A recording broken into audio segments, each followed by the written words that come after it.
a former tree nursery where each April, fantastic stories unfold and are then retold every year.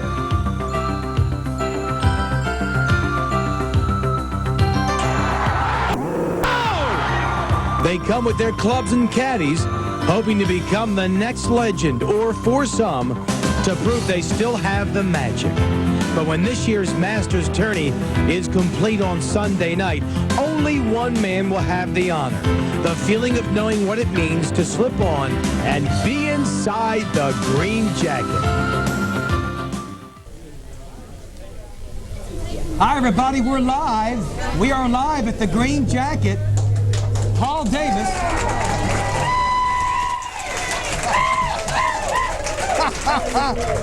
I am so nervous, I feel like I just won the Masters. Ted, what about you? Obviously, the audience didn't come to rehearsal, but we're glad they're here tonight. Welcome, golf fans and Augusta sports fans everywhere. What a show we have for you tonight. We're calling it Inside the Green Jacket, and just to tweak your interest, here's a look now at what you'll see this hour.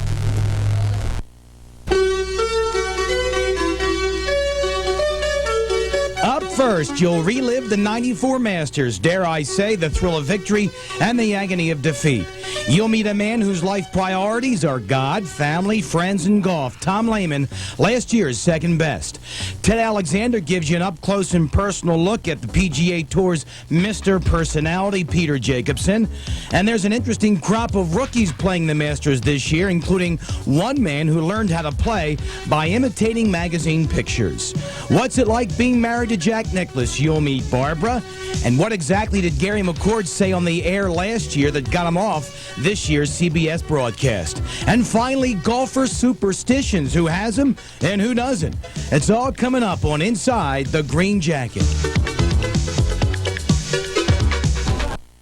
And of course, don't forget, folks, after our Inside the Green Jacket show, it's the NC2A Championship game. But first, we're talking golf. And before we can look ahead to the 59th Masters, we have to take a look back.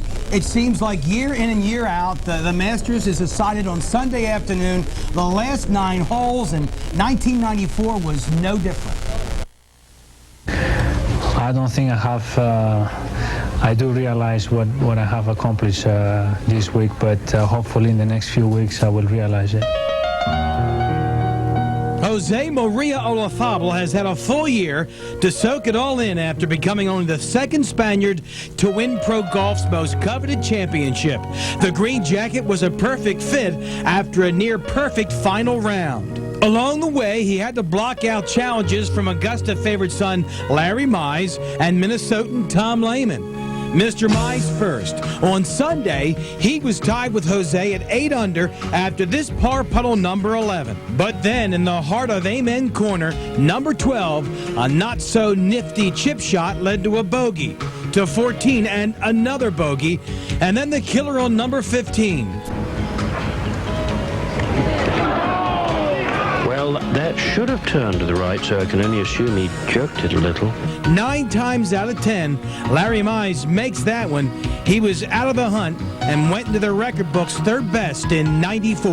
Yeah, I mean, you know, there was some disappointment, but in the big picture, it was really good. I played really solid. I missed some makeable putts on 14 and 15 that would have kept me in there, but you know, it was a really good Masters for me. I've got positive thoughts going back in this year. As for Olazabal's dabblings with Tom Lehman,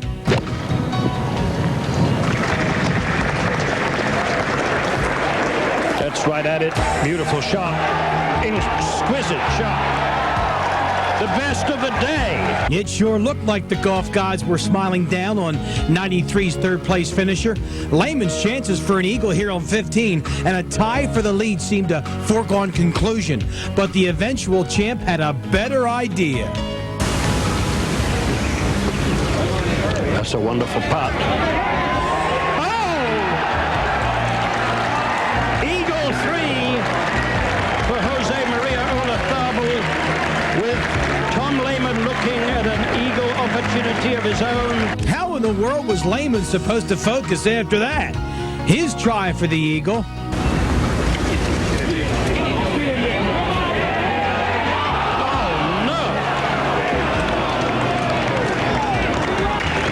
A crushing blow. Lehman finished 2 back when all was said and done. Olathable's final round 69 put him in the books at 9 under for the tourney. Well, you know, he hit an awfully good shot for a second shot. I mean, it's like people say, you know, the ball should have gone back in the water, but, you know, I've always said that, you know, he hit a great looking shot. I thought it was going to be perfect, and the fact that it landed a few feet short, you know, is unlucky for him. You know, he could have landed 2 feet further and been stiff. So he hit 2 really good shots, and I think he deserved to at least make a birdie. The eagle, I don't know about that. And a couple of sidebar stories you may have missed. Jeff Maggart nailed only the 3rd double eagle in Masters history. He holed out with a 3-iron from 222 yards out on 13. Sorry, we can't show it to you. You know, nobody was there, had it on tape or anything. A few thousand fans got to see it, so I'm sure in a few years there'll probably be 50,000 fans that said they saw it. Jeff, you're a part of history. You know, it's good. You know, I'd like to put my name in the record books at Augusta in some other ways, but you know, it's fun to be there in that respect. Double eagles don't happen very much, and they certainly don't happen at Augusta very often, and to do it there was something special. And let's talk about Provo, Utah's Dan Forsman. He made a quick exit from this year's Players' Championship, but last year at the Masters, his 2nd round 66 low score of the entire tournament. And what would a 94 Masters flashback be without a look at some of the shots that had nothing to do with the final leaderboard, but are most certainly worth another look. Chip shot.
That was the luckiest bet I've ever made in my entire life.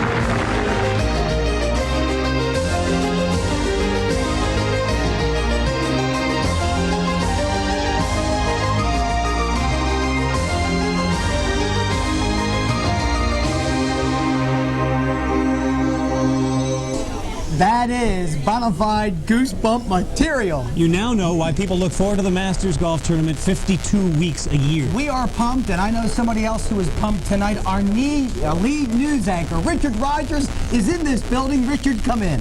Hi, Paul, Ted, thanks very much. That was exciting stuff to look back on the other tournaments. I didn't even make it inside the Green Jacket tonight. I'm here on the front porch, basically. The front porch that looks right down Magnolia Lane. You've got to love a restaurant that's right here, so close to the National, that's so tied to its history. Check this out. It's like an art gallery out here tonight. Nicholas, Palmer, the guys who've won more green than anybody else. That's a great pose. And this is the kind of stuff you can carry home for your souvenir. Talk about a great souvenir. I want you to meet somebody. This is Amy Christian. Amy, your dad is a pretty famous photographer here in town. Tell me about him. That's correct. Well, his name's Frank Christian. He's right over there shooting some photos. He is the clubhouse photographer for the Augusta National. That's right. And this is all of his work. I want you to see something. We only have a few minutes, but you've got to look at some of this. Really, My grandfather. This is your grandfather who shot this. I don't want to age your father too much, but tell me about some of these shots as we look through. This is an early aerial of the Augusta National. Here we have Bobby Jones in his Grand Slam year. Oh, yeah. Woo! Almost lost the Grand Slam. There we go. That's Gene great. Saracen there. Gene Saracen. Terrific. Beautiful. Here we go. Again. I like this. Here's Arnold putting it on Jack, right? And then we got a Jack. There you go. Nicholas dressing There are just a Arnold few Palmer. of them up here. We have all different size shapes. And these are all pictures that really are in your family because of your grandfather. They definitely are. It's been great. I feel real fortunate to have had golf all around me all my life, have these great photographs. They're beautiful photos that my grandfather took, my father takes. We have a million of them, you know, a million photos. And a lot of the work inside the Green Jacket restaurant is your family's work. Exactly, right. Yes, it is. I want to show you something real quickly. Can you zoom in on this as we start to go to break? This is the Augusta National, just the clubhouse down here. I'll put it in the sunshine. Just the clubhouse right there. Where's everything else? Beautiful history right here in this aerial shot. You'll see it at the Green Jacket all week long. We're heading to the break. We're live from the Green Jacket, downtown Augusta, right across the street from the National. Don't go away. There's more to come. The biggest Masters comeback went into the records when Jack Burke entered the final round 9 strokes behind. He came back and won the tournament in 1956.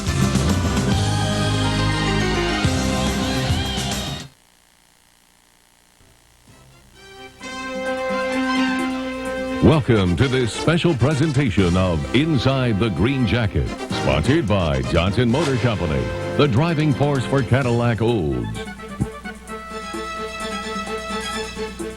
Now, live from the Green Jacket restaurant, here is Paul Davis and Ted Alexander. You can drive a new Cadillac. Johnson Motor Company, the leasing leader, can put you in a 1995 Cadillac with lower monthly payments and convenient, flexible terms. Leasing means you'll be able to drive more Cadillac for the monthly payment and drive a newer Cadillac. Yes, leasing makes it all a reality. From Force in Georgia, Carolina, 1122 Walton Way, downtown Augusta, 2 blocks from University Hospital.